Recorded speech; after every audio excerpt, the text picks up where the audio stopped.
Là, tu tournes à gauche, tu passes par l'Opéra et puis on prend dans la rue de la Paix. Un peu plus personnel, c'est ça? Oui. Mais tu sens que je suis un homme sensible, donc si je suis un homme sensible, je suis un homme inquiet. Je suis un homme qui a peur, je suis un homme qui euh, oui, qui a peur. Moi, je vis quelque chose de très étonnant, justement, et peut-être que c'est d'autant plus étonnant là qu'il y a une attention qui est très très particulière sur mon travail. Et donc, c'est vers là, rue de la Paix. Et une attention très très particulière sur mon travail et en même temps, donc forcément, une attention particulière sur moi. Bon. Or, je traverse un moment de mon existence où il m'arrive de ne plus du tout d'avoir le sentiment, la sensation de ne plus du tout avoir d'image. Voilà. Et ça n'a rien à voir avec le social, hein. C'est à voir de quelque chose entre moi et moi. Voilà. Il m'arrive de ressentir une espèce de mirifique vide en moi, de sentir... Vous savez qu'il va fermer et ils vont virer 500 personnes. Oui. Comme ça. Il a décidé ça Oui, et ils vont virer 500 personnes. comme la Samaritaine. Comme la Samaritaine. Oui, décidément. Le fric, c'est... Waouh. Il m'arrive en ce moment, il m'arrive de ne pas me sentir vivant. Vraiment. De ne pas plus avoir de destinée. De ne plus... Mais une destinée, pour moi, c'est là ce qui risque de se passer là. Et en même temps, donc, on me demande de répondre à l'intérêt que l'on porte pour mon travail, donc pour moi. Et alors, ça ne nécessite pas spécialement un très très grand effort. Et au contraire, je crois que ça me fait énormément de bien parce que ce que nous sommes en train de faire, ce que nous faisons là depuis 2 jours, de m'entendre parler comme je parle, bon, je ne sais pas après si il s'avérera que ça éclairera sur mon travail suffisamment. Ça me fait du bien parce que j'ai le sentiment que tout à coup, je me sers peut-être de cette étrange émotion que je vis actuellement pour aller le plus simplement vers un endroit précis. Donc là, c'est le film, c'est un endroit précis. On s'approche, on s'approche, on s'approche, on s'approche. Et ping, ce ciel-là, c'est fou, hein? Ça, c'est, voilà, ça, c'est... Pour moi, ça c'est waouh! Ce ciel-là, comme ça. Et je m'en fous de l'obélisque, je m'en fous de la tour Eiffel. Puis alors là, ping, avec le soleil. Non, mais enfin, la mer, elle est à côté, non?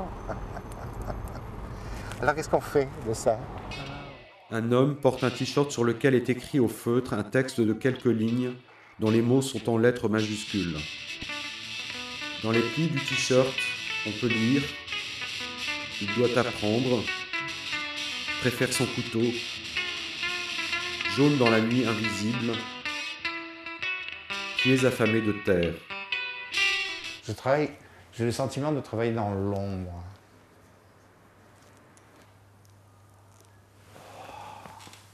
Je me suis dit, il y a quelques années, je me suis dit qu'en fait, je faisais ce travail des yeux bandés, ou les yeux fermés dans le noir des paupières, de ce qui se passe quand les yeux sont fermés. Il y a une espèce d'éblouissement dans le noir des paupières. La lumière persistant, comme ça, dans ce noir, pour après se disparaître peu à peu. Bon, mais après, quand elle disparaît, c'est le sommeil. Et puisque je ne sais pas officiellement, il n'y a pas de caractère officiel, véritablement officiel dans ce travail. Il est forcément, il est forcément en contradiction, mais il n'y a pas de caractère vraiment officiel. Je fais ce travail parce que tel phénomène du monde provoque l'apparition de ces images. Un homme est de dos, la tête légèrement baissée vers l'avant, presque contre un écran dont la toile est en plastique noir. L'homme tend son bras gauche vers l'extérieur et il porte sur l'arrière de l'épaule une croix faite avec 2 bandes de scotch rouge. Donc pour revenir à ces histoires de dieux bandés, peut-être aussi c'est parce que c'est les restes de certains événements de ma jeunesse aussi, où je prenais beaucoup de LSD. Quand j'étais entre 16 et 22 ans, j'ai pris beaucoup de LSD, qui me mettait dans un état de bonheur complet. Et je prenais du LSD parce que j'étais très attiré par ça, pas parce que j'étais malheureux ou je m'ennuyais, mais parce que j'étais très attentif à ce que je pouvais vivre sous acide. En même temps, j'ai passé le bac, hein, en même temps je faisais des choses. Hein. C'est-à-dire ça m'a pas exclu. Le LSD, par exemple, ne m'a pas exclu d'un comportement normal, quoi. J'ai passé ça, j'ai passé le concours de médecine, enfin j'ai fait des choses et je prenais du LSD quand même, malgré tout. Peut-être que j'étais arrivé à m'organiser, à être efficace. Voilà, je m'étais organisé, j'étais arrivé à être efficace avec cette histoire de LSD. Et du coup, ouais, avec le LSD, ça te provoquait quoi comme émotion? Non, c'était une manière aussi de vivre ce qui m'intéresse beaucoup, enfin, c'est la distorsion. Voilà. Pas forcément physique, hein, mais de distorsion comme ça, à un moment donné des événements. Par exemple, quand on dit on ne comprend pas, il y a quelque chose qui est en train de se passer et on ne comprend pas ce qui est en train de se passer. Ben voilà, pour moi, ce serait ça, la distorsion. Tout ce qui amènerait à la fiction. Voilà, tout ce qui amènerait à la fiction.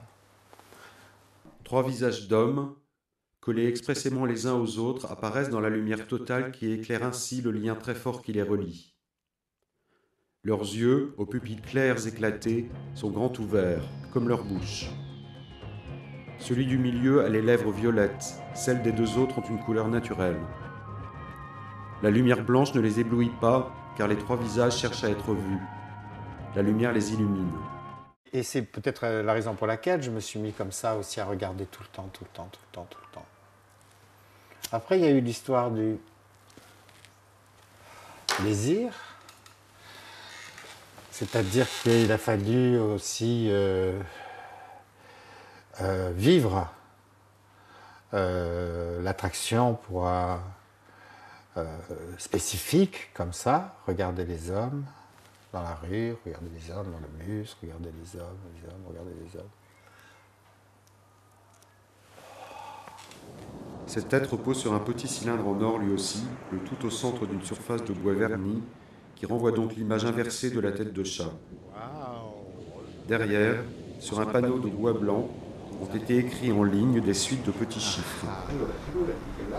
67, 68, 69, 70, 71, 72, 73, et en dessous, 185, 186, 187, 188, 189, 190, 191.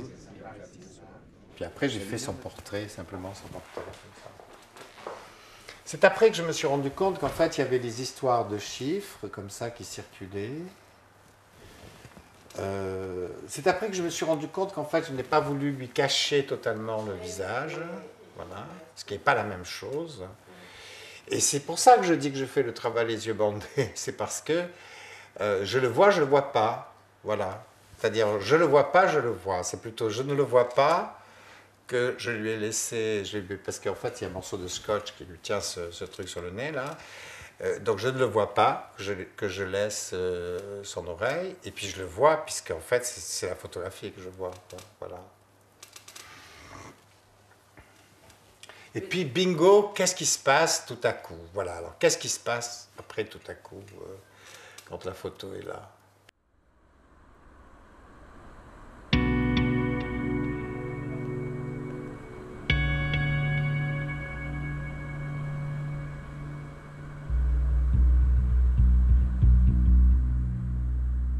J'étais très impressionné quand j'étais jeune aux États-Unis de voir marcher dans des univers complètement plats, complètement noirs, la nuit, comme ça, etc. Et puis au bout d'un moment, voir quelque chose qui scintille, on se rapproche, on se rapproche. Et en fait, c'est un bar avec quelquefois, souvent, un personnage qui danse, un cow-boy ou un truc comme ça qui danse. Et c'est un bar presque plein désert, quoi. Parce que les champs comme ça de colza à perte de vue, ça devient un désert comme ça. Et j'aime beaucoup les annonces lumineuses. Enfant, j'étais très attiré par ça.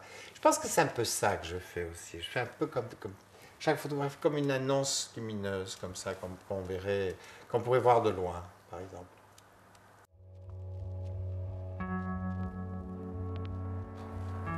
Ah, il y a quelque chose, par exemple, du portrait qu'on fait quand on aime quelqu'un chez soi, ou son frère, ou enfin, je ne sais pas, on fait un portrait ou quelqu'un, enfin, le portrait de quelqu'un avec son objet, ou sa chose, ou son objet favori, par exemple, ou voilà, par exemple, c'est très simple, cette photographie elle est très simple. Bon, si je l'ai mis nu, c'est pour enlever, peut-être lui enlever tout caractère possible, enfin voilà, comme celui par exemple de l'anonymat, un t-shirt blanc, un jean, c'est quand même une image anonyme, ça devient une image anonyme. Même lui enlever ça, donc la seule possibilité était bien entendu la nudité. Voilà. Et ça fait partie des toutes premières hein, que j'ai faites, et je me suis rendu compte qu'en fait ça m'illusionnait absolument. J'étais pas content, j'étais pas. Je me dis pas waouh. C'est après, parce que c'est le moment d'ailleurs où j'ai commencé à les montrer à des professionnels de la photographie, mais c'est eux qui étaient un peu comme ça, très surpris. Bon. Mais moi-même, j'étais surpris, mais je me disais, c'est quand même étrange que tu fasses des photographies. D'abord, que tu fasses de la photographie et que tu fasses ce type de photographie. Voilà. Ça a commencé comme ça.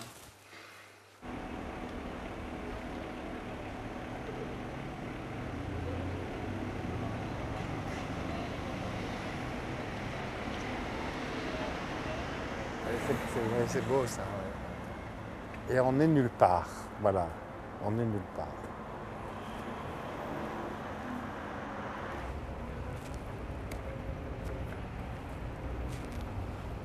Ouais. Tu vois, le film déjà là, les rails. Hein? J'aime beaucoup ça, être là, comme ça. Ce dessin là dans le ciel et le morceau de la tour comme ça. Et là, dans le cadre, ça peut être une tour qui a 60 étages. Quoi. Tu l'as vu ça? Ça peut avoir 60 étages. Hein? On dirait qu'il y en a plus que 27 déjà. Je crois que c'est ça. Et en même temps, si on va un peu plus loin sur la petite ceinture, pour prendre le haut de loin. Moi aussi, j'ai parce qu'en fait, moi aussi, Et puis c'est bizarre qu'ils aient décidé comme ça, parce que là je crois qu'en fait ils l'ont repeinte il n'y a pas longtemps. Ça m'impressionne, je ne sais pas pourquoi ça m'impressionne.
moi, le merveilleux, il est tout le temps, de partout et tout le temps. Le merveilleux et voilà, comme d'ailleurs l'autre extrémité, hein, comme le désordre et le désastre, et de partout et tout le temps. Voilà. C'est comme ça. Alors, je suis d'accord avec ce terme de familier. C'est ce que je disais tout à l'heure, la moindre chose comme ça auquel on peut avoir accès ou sur lequel on tombe, etc., peut devenir comme une pépite, quoi, quelque chose de très fou.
Toutes ces formes deviendraient des points de rencontre particuliers. Et moi, je faisais le lien évidemment avec l'aléatoire tel qu'elle est mise en œuvre aussi dans les cadres. Voilà. C'est-à-dire que, alors, je ne sais pas si tu considères là la feuille papier comme un cadre ou ça c'est simplement comme un support. Non. C'est le même fonctionnement. Non, c'est toujours le même fonctionnement chez moi, les histoires. C'est que des histoires de cadre, finalement. Ça c'est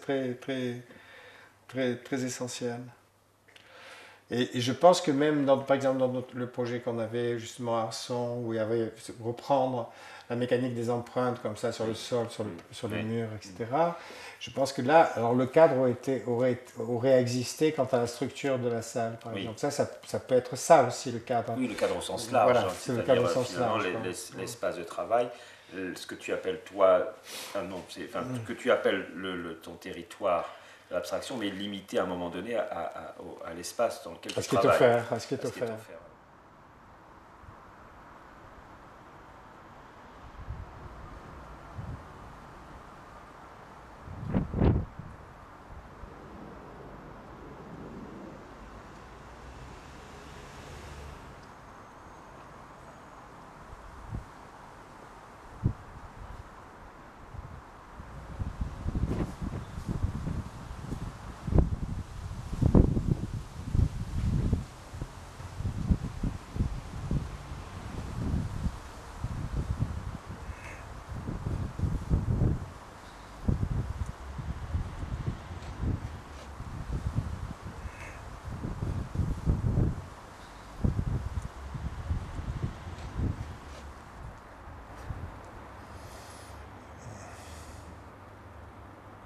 Qu'est-ce qui me permet de comprendre que ton mouvement. Travail est lié à l'actualité, ou c'est l'actualité? Le mouvement, ce qui se passe de l'ordre du mouvement, ce qui est annoncé comme un mouvement, cette utilisation perpétuelle, là, mais officielle, comme ça, de l'illusion, sans qu'il y ait l'illusion que l'on consomme comme ça tout de suite, on consomme cette illusion-là juste pour avoir un frisson comme ça qui va disparaître, et puis on va être dans l'attente d'un autre frisson, d'une autre illusion. Oui. C'est dans ce mouvement-là.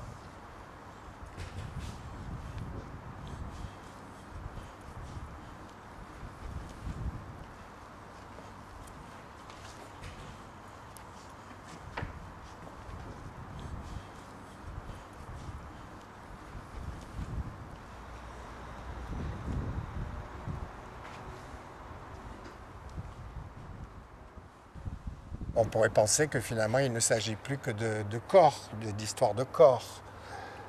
Moi, je peux dire que tout mon corps, tout entier, il est ailleurs. Voilà. Justement, cette histoire d'ailleurs. Ça. Et que donc, quoi qu'il se passe dans mon travail, peut-être que c'est de ça dont il est question. Avec la liberté aussi, à un moment donné, de pouvoir vivre la sensation d'une... par exemple, le côté de vivre la sensation du côté merveilleux, je ne sais pas, mais en tous les cas, avoir la liberté de vivre, justement, avoir la liberté de vivre, d'être aussi officiellement sensible. Voilà. L'histoire simple d'être sensible. Voilà. Moi, j'ai découvert l'art, jeune, parce qu'on m'a aidé, enfin, etc. Et très vite, je me suis rendu compte que quand j'étais en face d'un tableau, par exemple, qui racontait une histoire, ce n'était pas l'histoire qui était la plus importante pour moi, mais ce qui se passait à l'intérieur du tableau. Voilà. C'est presque rien. C'est presque rien. C'est-à-dire des formes, des des couleurs, détails, des détails qui étaient importants pour l'histoire du tableau, mais des détails plutôt, des détails du corps, des expressions, par exemple, du visage, c'était des têtes coupées. Couper les têtes. Moi, jeune, je coupais les têtes, je coupais les corps. J'étais très intéressé, par exemple, par la façon dont les peintres représentaient le corps, quel qu'il soit, hein, mais la façon dont les corps étaient plantés au sol, et comment, dans certains tableaux, les corps volaient, par exemple.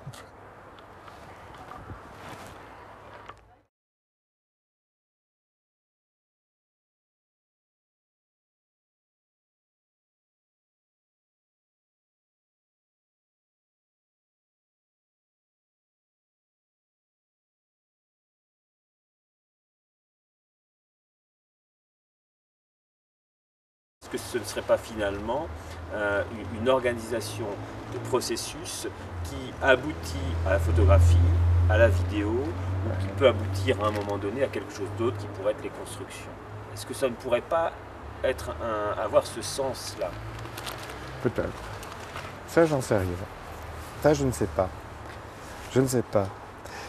Ce qui est vraiment sûr, c'est qu'il n'y a pas presque de monde séparé. Voilà, ça c'est vraiment sûr. Tu passes de l'un à l'autre, voilà, facilement. Voilà. Il n'y a pas de monde séparé parce que je suis toujours le même.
C'est vrai qu'il apparaît donc un espèce, comme on pourrait appeler ça très simplement, un paysage pictural.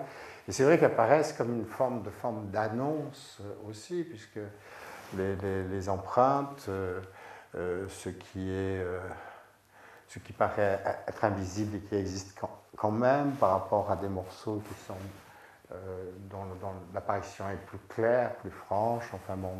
Tout ça donc, crée une circulation, comme ça, en effet, d'idées. Qu'est-ce qu'on est en train de voir tout à coup? On est là, en face de ce tableau-là, et qu'est-ce qu'on est en train de voir? Qu'est-ce que c'est le sujet? Ce serait la peinture? La peinture pour la peinture? Ou le sujet, ce serait donc on peut faire une association hein, d'idées, par exemple. Ça peut être un groupe de présence, de formes, de figures. Ce sont des figures, ce ne sont pas des formes d'ailleurs. Ce sont plus des figures que des formes. Hein. un groupe de figures, comme ça, voilà.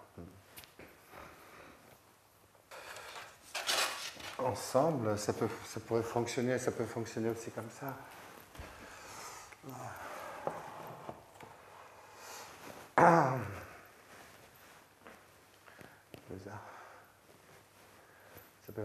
Ça peut fonctionner aussi comme ça.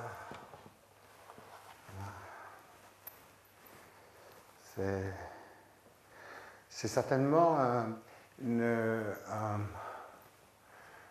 fois encore, comme dans mes photographies, je crois que simplement c'est comme si en fait je construisais un cadre dans lequel le regardeur peut, enfin le regard peut plonger. Ça reste comme ça mécanique, comme ça. Comme si en fait je m'installais voilà, dans cette idée-là d'un absolu illuminé. Voilà. Et en même temps, le résultat, donc, c'est une image peinte. Et puis en même temps, ce sont peut-être aussi des morceaux de corps. Peut-être que ça, ce sont justement des morceaux d'empreintes laissés par quoi? Alors, par quelque chose qui viendrait du corps, je n'en sais rien, mais je ne sais pas ça. Elle existe, cette peinture existe. Elle ne donne pas ce qu'on a l'usage ce dont on a l'usage peut-être, mais elle existe en termes de peinture simplement à cause de la matière, le tableau, la matière, mais elle existe. Et alors, est-ce que ce serait ça, c'est-à-dire presque cette précarité ?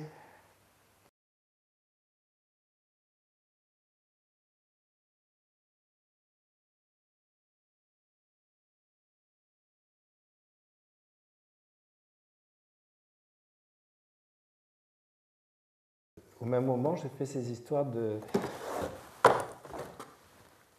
peinture en laine. Voilà. C'est très, très intriguant tout à coup, cette histoire de laine, comme ça. Voilà. Alors je joue avec ça, avec cette attraction pour la laine. Comme je joue avec cette attraction pour la peinture, voilà. Peut-être créer ça, créer un autre type d'intimité tout à coup. Peut-être reprendre l'activité essentiellement ce sont des femmes qui font ça. L'endroit où j'achète ça, c'est un endroit où on vient, où les femmes viennent acheter, soit elles achètent des tableaux qu'elles refont.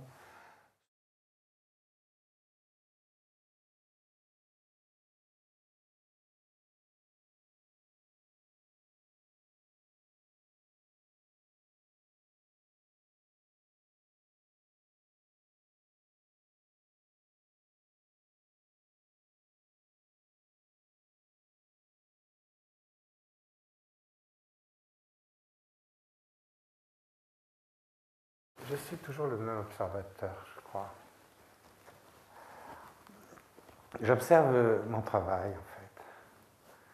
Je crois que c'est ça qui se passe, c'est que j'observe mon travail. Je sais que si je fais ce travail, c'est parce que j'ai besoin de voir les effets. J'ai besoin de voir le résultat des effets de tout ce qui m'entoure, en fait, je crois. Je crois que c'est ça qui se passe. J'ai besoin de voir les résultats des effets de tout ce qui m'entoure. Voilà.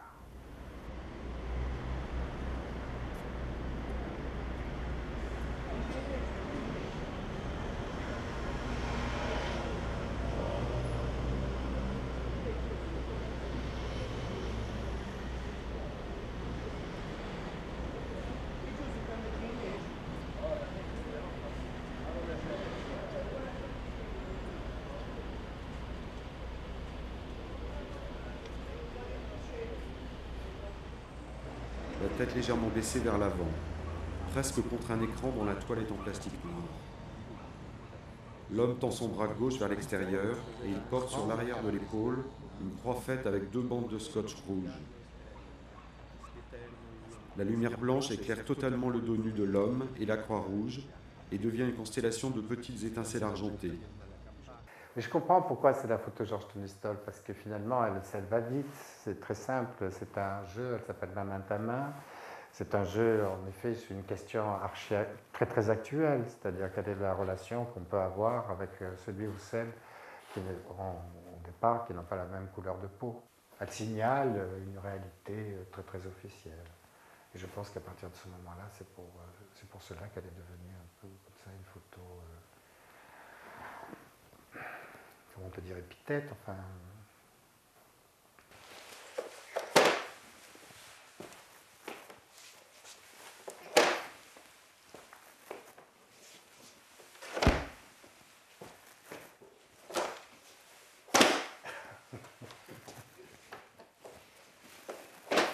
Un tour de magie.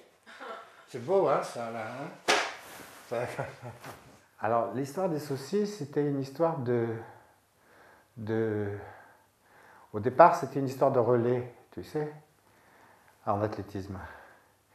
Et donc, j'avais eu un relais entre les mains. Et puis, je passe au supermarché et je tombe... moi, je ne mange pas les saucisses Certa, hein, parce que je ne préfère pas manger de saucisses que manger les saucisses Certa. Mais je les vois. Elles étaient très belles. Il y en avait 6 comme ça devant moi, tu sais, les 6 saucisses comme ça. Et j'ai dit, mais voilà, c'est ça qu'il faut qu'ils tiennent. Parce que ça, je voulais faire... Ça, je l'avais dans la tête, l'histoire de faire quelque chose de l'ordre du relais, enfin, blabla, tout ça, etc. Tu vois. Et donc, j'ai acheté les saucisses. En fait, j'en ai enlevé une, donc il en a 5. On voit peut-être pas tellement qu'il en a 5 de saucisses. Et donc, il les donne vraiment, enfin, il les passe vraiment.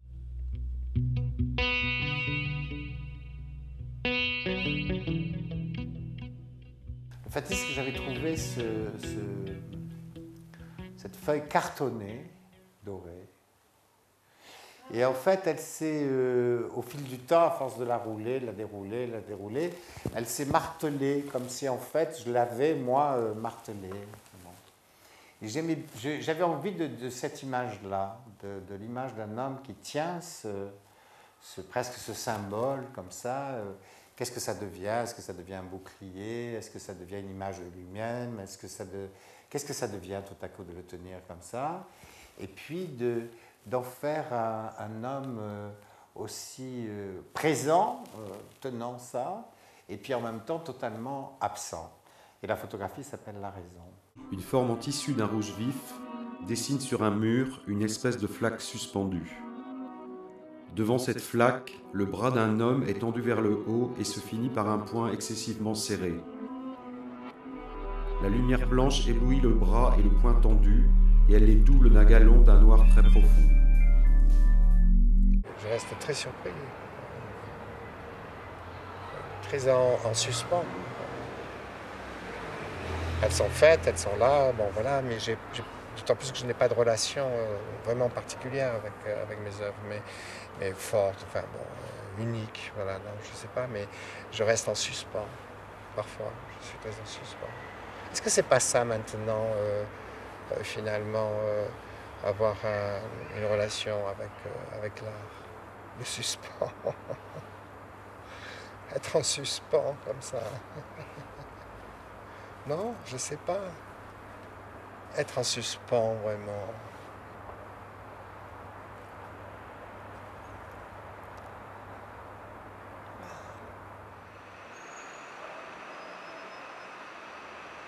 Deux hommes se tiennent droit devant un mur recouvert d'un panneau en bois peint en blanc. Le plus petit des deux est un peu en retrait par rapport à l'autre. Ils portent des costumes sombres, presque identiques. Les chemises blanches, la cravate du plus grand est de couleur rouge, alors que celle de l'autre est grise. Un peu plus loin, sur le panneau en bois, est fixée en hauteur une forme ovale peinte en rouge magenta, comme un troisième visage. Et sur le sol gris clair, sont alignés en ligne contre le mur 3 petits tasseaux de bois. Les deux hommes regardent calmement, sûrement.